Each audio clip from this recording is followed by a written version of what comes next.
Saudara, pasca Peggy bebas, keberadaan Ibtu Rudiana menjadi teka-teki. Hingga kemarin Ibtu Rudiana dilaporkan ke Barreskrim Polri oleh terpidana kasus pembunuhan Vina dan Eki atas dugaan penganiayaan dan keterangan palsu. Hari ini, jurnalis Kompas TV Muhammad Syahri Romdon kembali mencoba menemui Rudiana untuk mengonfirmasi sejumlah informasi untuk kesekian kalinya.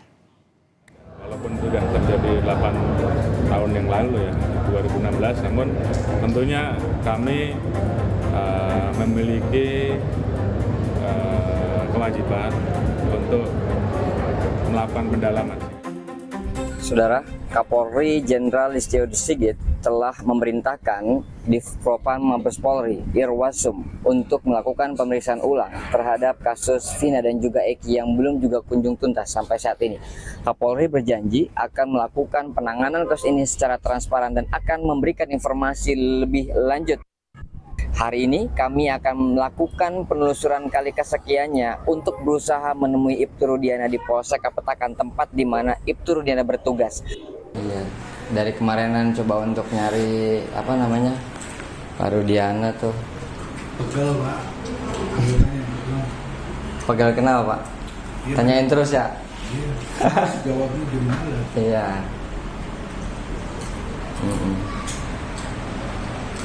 Oke deh. Ya udah Pak, kita izin ngambil gambar aja biasa. Di luar, Pak? Iya. Ya. Biasa Oke, ambil gambar. Makasih ya, Pak. Pak. Ya. Tapi emang udah sejak lama ya, Pak, sini tuh ya? Apanya? Udah nggak berangkat tuh? Dinas setiap hari juga. Oh, dinas. Dinas di sini aja. Polres di sini, Polres. Bolak-balik Polres ke sini. Ya, Bapak orang dinas ya. Kok nanyanya kayak gitu? Ya enggak, maksudnya orang barang. dinas di sini pasti Polres, Polsek, Polres. Dinasnya bukan di Koramil. Iya, Pak, saya juga nggak nanya di Koramil. Iya, Maksud saya barangkali lamanya di sini gitu. Berapa jam biasa di sini? Dan itu karena masa nanya pimpinan. Kan kelihatan, Pak. Makanya saya nanya yang kemarin-kemarin tuh, bukan besok-besok. Kemarin-kemarin dia rata-rata gimana? Biasanya cuma datang, masuk pengarahan, Polres, mana gitu. Tiap hari juga. Oke. Siapa? Izin Pak, di luar aja ya Pak. Kami telah masuk ke Polsek Kapetakan untuk mencari keberadaan Ibtu Rudiana, namun tak membuahkan hasil. Petugas yang sedang piket mengatakan kepada kami, Ibtu Rudiana kadang bertugas di Polres Cirebon Kota ataupun di Polsek Kapetakan. Saat ini kami belum juga dapat melihat aktivitas pemeriksaan yang dilakukan Barreskrim Mabes Polri, Irwasum, Divisi Propam Mabes Polri yang telah diterjunkan oleh Kapolri untuk memeriksa ulang dan membuat kasus ini secara terang benderang. Kompolnas memastikan akan mengawal pelaporan ayah Eki Ibtu Rudiana ke Barreskrim Polri oleh terpidana kasus Vina. Kompolnas meminta kuasa hukum terpidana memberikan bukti kuat terkait dugaan penganiayaan dalam penyelidikan kasus Vina. Ayah mendiang Eki Cirebon, Ibtu Rudiana diduga telah melakukan kekerasan pada ketujuh terpidana kasus pembunuhan Vina dan Eki.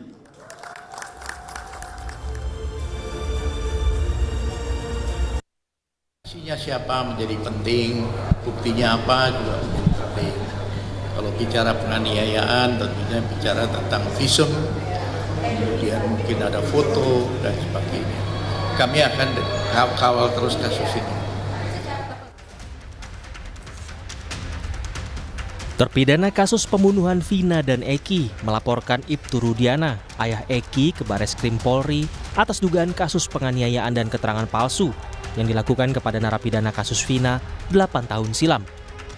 Dalam laporan, kuasa hukum menyertakan sejumlah bukti penganiayaan dan keterangan palsu yang dilakukan Ibtu Rudiana hingga menyeret 8 orang ke dalam penjara terkait kasus Vina.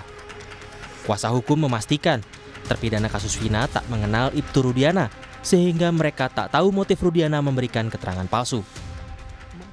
Terhadap adalah memberikan keterangan tidak benar, palsu, ya, dan juga penganiayaan, kemudian memberikan surat palsu dan lainnya. Jadi itu kira-kira begitulah kita ini. Berarti ada pengakuan dari terpidana kalau ada yang Oh ya, mereka membuat surat pernyataan di atas tulisan tangan bahwa mereka dianiaya. Pengakuan. pengakuan dan saksi. Dan ini masih ada bekasnya. Dan masih ada berkasnya. Ada banyak. Cari aja di Google banyak itu kan. Sebelumnya, Kapolri Jenderal Listio Sigit Prabowo menegaskan, Polri telah menindaklanjuti laporan-laporan yang masuk terkait proses hukum di kasus pembunuhan Vina dan Eki. Kendati terjadi 8 tahun lalu, Kapolri bilang, Polri memiliki kewajiban untuk mengungkap kejadian sebenarnya secara terang benderang. Kapolri pun menurunkan Propam dan Itwarsum untuk mengungkap kasus dan membantu penanganan proses penyidikan dalam kasus pembunuhan Vina dan Eki 2016 silam. Propam kita turunkan, Irwasum kita turunkan untuk melakukan pendalaman terkait dengan peristiwa yang ada. Walaupun sudah terjadi 8 tahun yang lalu ya, 2016, namun tentunya kami memiliki kewajiban untuk melakukan pendalaman sehingga kemudian pada saatnya setelah semuanya lengkap kita akan sampaikan kepada masyarakat secara transparan tentang fakta-fakta yang kita temukan. Mungkin itu. Tak hanya melaporkan Ibtu Rudiana, kuasa hukum terpidana kasus Vina dan Eki juga melaporkan 4 orang saksi kunci, Aep, Dede, Pasren, dan Kahfi ke Bareskrim Polri atas dugaan keterangan palsu. Aep dan Dede menjadi saksi yang memberikan informasi kepada Ibtu Rudiana soal pelaku yang membunuh Vina dan Eki. Sementara Ketua RT Pasren dan anaknya Kahfi menyangkal keberadaan 7 terpidana di rumahnya pada malam pembunuhan Vina dan Eki. Tim Liputan, Kompas TV.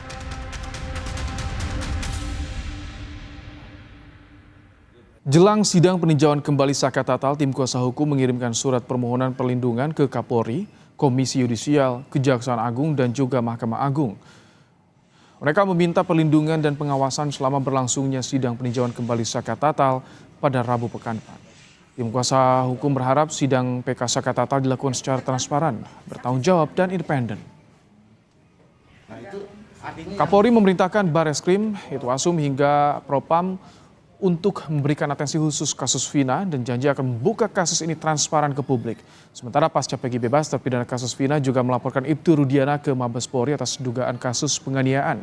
Lantas apakah Polri ini atau instruksi ini bisa menjadi membuat kasus ini lebih transparan di tengah isu adanya dugaan pelanggaran dalam proses penyidikan kasus Vina 8 tahun silam, saudara? Kita akan bahas bersama dengan mantan Kabar Eskrim, Komjen Purnawirawan Arief Sulistianto, dan kuasa hukum mantan terpidana kasus Vina Saka Tatal, Titin Priyalianti. Selamat petang, Pak Arief, Bu Titin. Selamat petang, Mas Brahim. Baik. Selamat petang. Saya ingin ke Ibu Titin. Bu Titin, apakah Saka Tatal juga mengalami penganiayaan pada 8 tahun silam yang diduga dilakukan oleh Ibtu Rudiana? Saka Tatal mengalami penganiayaan yang luar biasa pada saat setelah ditangkap. Saka Tatal menyatakan dia mengalami tidak saja penganiayaan di Polres Cirebon Kota, juga di saat di Polda. Tetapi Saka Tatal tidak bisa menceritakan secara spesifik siapa yang menganiayanya. Waktu itu Saka Tatal masih 15 tahun. Yang Saka Tatal ketahui dia dipukuli, dia disetrum, mohon maaf dia disuruh minum air seni oleh petugas kepolisian, baik yang berpakaian petugas kepolisian lengkap maupun memakai pakaian preman. Hanya itu yang diceritakan Saka Tatal, tetapi secara spesifik kalau ditanya siapa anggota namanya, Saka Tatal tidak bisa menjelaskan. Yang penting dia memahami itu saya digebukinya sama anggota kepolisian. Ini kan laporan soal dugaan penganiayaan juga dilaporkan oleh terpidana lain. Apakah ada spesifik ingat sosok Ibtu Rudiana saat itu, Saka Tatal? Saka Tatal mengetahui namanya Bapak Rudiana ketika hadir di persidangan. Tetapi secara spesifik misalnya wajahnya seperti apa, kalau waktu itu Saka Tatal, kamu nggak bisa ingat siapa yang mukulin. Saya kan nahan sakit yang luar biasa, Bu. Saya ngertinya yang mukulin hanya anggota kepolisian, hanya polisi, baik pakai baju seragam maupun enggak gitu. Jadi secara spesifik Saka Tatal tidak bisa mengingat siapa yang memukulinya. Tetapi berada di lingkungan Polres Cirebon Kota maupun di Polda Jabar. Pak Arief, banyak laporan sekarang udah muncul saat ini terpidana yang mengaku dianiaya oleh Ibtu Rudiana. bagaimana Anda melihat ketika ada instruksi dari Kapolri menurunkan Propam Itwasum? Apakah ini indikasi Polri membaca ada dugaan pelanggaran di sini? Ya, seperti yang sudah saya tulis di koran Kompas tanggal 29 Juni ya, Polri segera merespon terhadap berbagai isu pada penanganan kasus ini. Dan ini merupakan standar operating procedure SOP yang harus diterapkan ketika di dalam penanganan kasus timbul pertanyaan atau ada keraguan-keraguan dari berbagai pihak terhadap hasil penyidikan Polri. Nah, ini Pak Kapolri sudah memerintahkan dilakukan pemeriksaan turun Bareskrim, Irwasum, dan Propam. Ini merupakan satu perkembangan yang sangat baik. Tentu tujuannya adalah untuk melakukan pemeriksaan, penelitian, dan pengkajian terhadap semua proses yang sudah dilakukan. Akan ada dua kemungkinan, proper dan improper. Kalau proper berarti semuanya benar, ya ada masalah. Tapi kan masih dipertanyakan ini. Kemungkinan kedua adalah tidak proper atau tidak banyak kesalahan. Nah itu nanti akan dikualifikasi kesalahannya itu kesalahan apa? Administrasi, kesalahan prosedur. Kalau improper implikasinya bagaimana? Apakah pada status hukum terpidana saat ini atau seperti apa Pak Arief? Ya seperti yang terjadi pada Peggy, dilakukan pra-peradilan ternyata salah prosedur. Kemudian kalau ternyata dugaan-dugaan yang selama ini dilontarkan, terjadi tindakan kekerasan di dalam pemeriksaan. Ini kan merupakan satu tindakan yang tidak boleh terjadi di dalam proses penyidikan. Oke. Ya. Ini kalau improper ini soal ke penyidik apakah bisa tiga tadi? Itwasum, Propam, Bareskrim beriringan? Ya, di dalam pelaksanaan tugas kepolisian itu ada 3 tindakan. Pertama, masalah manajemen. Itu nanti tanggung jawab dari Itwasum. Kemudian masalah kode etik, disiplin, tanggung jawab dari Propam. Dan apabila ada pelanggaran pidana, termasuk diantaranya penerapan prosedur teknis, taktis penyidikan, dan penerapan pasal, itu tanggung jawab Bareskrim. Nah, dari 3 unsur ini nanti akan melakukan kajian dan dianalisis. Apa saja bentuk pelanggaran yang ditemukan. Kalau itu kode etik dan disiplin, maka tanggung jawab nanti akan ditindaklanjuti dengan sidang kode etik dan disiplin oleh Propam. Kalau itu ada pidana, pelanggaran pidana di dalam proses pemeriksaan, maka akan ditindaklanjuti penyidikan oleh Bareskrim. Begitu, Mas Ibrahim. Bu Titin, kalau misalkan saat ini tengah dicari dugaan pelanggaran, apakah itu etik, pidana dalam proses penyidikan yang terjadi 8 tahun lalu, bukti apa saja yang saat ini dikantongi oleh kuasa hukum yang bisa menguatkan dugaan ini, Bu Titin? Sebetulnya tanpa memberikan bukti secara ini kan jelas Mas dari BAP. Kalau misalnya yang dilaporkan kan Bapak Rudiana. Bapak Rudiana walaupun yang disebut Bapak Rudiana tetapi jabatannya sebagai Kanit Narkoba itu kan melekat Mas. Kalau misalnya Bapak Rudiana yang melaporkan dan tertuang dalam BAP tanggal 31 Agustus 2016 pukul 18.30 atau 1,5 jam setelah Aibtu Rudiana melakukan penangkapan, sebetulnya kalau misalnya masyarakat biasa bisa nggak melakukan hal itu, Mas? Kalau misalnya Bapak Rudiana itu bukan Kanit Narkoba, tidak akan mampu sebagai masyarakat biasa, tentu saja tidak akan bisa melaporkan di dalam BAP, tertuang dalam BAP 1,5 jam setelah melakukan penangkapan dengan rincian bagaimana peristiwanya, siapa orang-orang yang dianggap melakukan pembunuhan dan pemerkosaan, itu kan jelas betul rinciannya, ditusuk dan sebagainya. Kemudian sudah juga melahirkan 4 DPO. Sejak awal, walaupun tanpa memberikan bukti, tetap saja dalam BAP itu sudah ada rekayasa, Mas. Dari mana Bapak Rudiana, misalnya yang orang sipil, mengetahui ada 4 DPO, sementara para pelakunya sendiri belum di BAP. Karena pelaku di BAP pada tanggal 31 Agustus 2016 pukul 20.20 atau 2 jam setelah Bapak Rudiana Kalaupun itu orang sipil sudah melakukan BAP, sudah tertuang dalam BAP, sudah tahu peristiwanya, sudah tahu DPO-nya. Jadi sebetulnya yang paling paham siapa DPO-nya, siapa pelakunya itu Bapak Rudiana, bukan para pelaku yang pada akhirnya ditangkap tanpa surat penangkapan oleh Bapak Aibtu Rudiana waktu itu, Mas.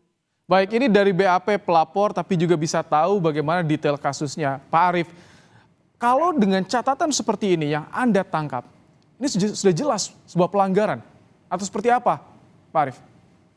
Ya, saya tidak menanggapi apa yang disampaikan oleh Bu Titin ya. Saya mempelajari berkas putusan dari pengadilan. Jadi saya teliti betul berkas-berkas, saya baca dari awal kejadian sampai dengan putusan hakim. Jadi kejadian itu kan tanggal 27 Agustus, jam 22.00 dilaporkan ke Polsek. Rudiana pun tidak tahu akan kejadian itu. Dia ditelepon bahwa anaknya yang namanya Eki meninggal dunia, sudah di rumah sakit. Akhirnya dia datang ke rumah sakit dan melihat kondisi anaknya dalam keadaan parah. Ada yang patah tangan, patah kaki, kepalanya bonyok. Kemudian dia melihat sepeda motornya. Pada waktu itu dilaporkan, disampaikan bahwa ini kecelakaan tunggal. Oke. Melihat sepeda motornya dalam keadaan utuh. Ingat, Rudiana ini adalah seorang bapak yang anaknya dalam kondisi seperti itu. Kebetulan juga dia seorang polisi. Timbul kecurigaan. Akhirnya dia mencari informasi. Setelah anaknya dikebumin cari informasi. Nah, ini tindakannya dia. Melakukan penangkapan terhadap 8 orang. Kemudian melakukan interogasi. Itu sesuai prosedur atau tidak menurut Anda dari sisi reskrimnya nih, Pak Arief? Ya, dia bukan penyidik. Dia hanya mencari informasi untuk memastikan apakah betul ini anaknya kecelakaan. Ternyata dari apa yang dilakukan ini, dia menyimpulkan bahwa ini adalah pengeroyokan. Kemudian diserahkanlah kepada unit reskrim. Ini tertulis di dalam amar putusan pengadilan ya.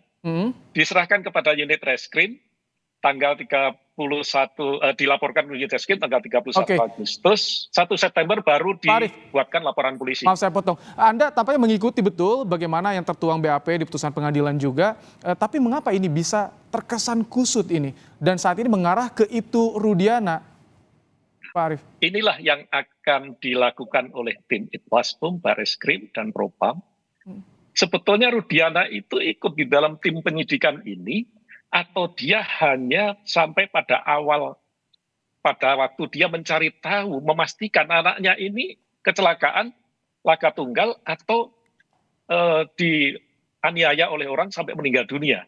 Saya pikir sebagai seorang bapak, pasti dia akan mencari tahu, apalagi dia seorang polisi.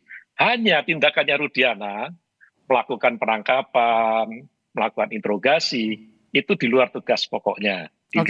Di luar tanggung jawabnya. Ini yang harus didudukkan pada porsinya. Jadi sampai saat ini Pak Arief bisa dikatakan ini belum begitu jelas bagaimana peran Ibtu Rudiana saat itu dalam proses penyidikan kasus ini.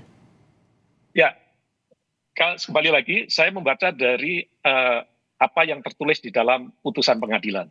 Jadi tanggal 31 setelah dia mengetahui bahwa ini bukan kecelakaan tunggal, dia melaporkan kepada unit reskrim, tertulis seperti itu. Kemudian dia membuat laporan polisi. Nah, pertanyaannya selanjutnya, apakah Rudiana yang melakukan penyidikan terhadap kasus ini atau oleh unit reskrim atau Satreskrim Polresta Cirebon? Karena dari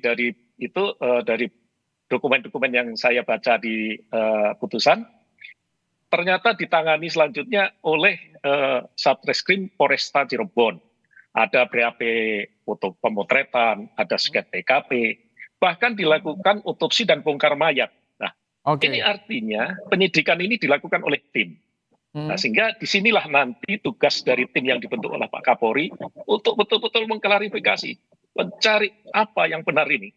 Sehingga nanti tujuannya adalah mencari kebenaran peristiwanya dan mencari kebenaran pelakunya. Apakah ada arah kemungkinan ini para penyidik berada di bawah tekanan Ibtu Rudiana karena merupakan anggota Polri, ayah korban juga, Pak Arief?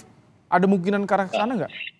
Saya tidak mau berandai-andai, itu nanti yang akan dilakukan oleh tim. Ingat, Rudiana itu reserse polsek.